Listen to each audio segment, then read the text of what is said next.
varsın bize. Bugün beni yanımda bul canım, yaxşı yaman anımda bul canım. Yürekteki sözlerimde dilimde, baharımda yazımda bul canım. Bugün benim yanımda ol cananım, ruhumda kanımda ol cananım. Eşk yüreğde olur sözlü olur, ölünce kollarımda ol cananım.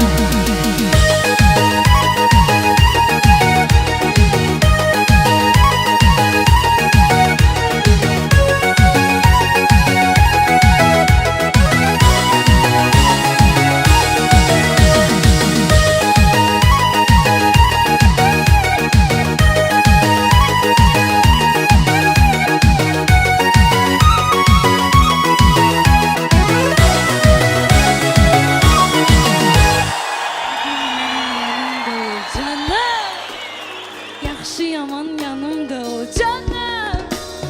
Yürekteki sözlerimde dilimde, baharımda yazımda ol canım. Bugün benim yanımda ol canım. Ben isteyen adımda bul canım.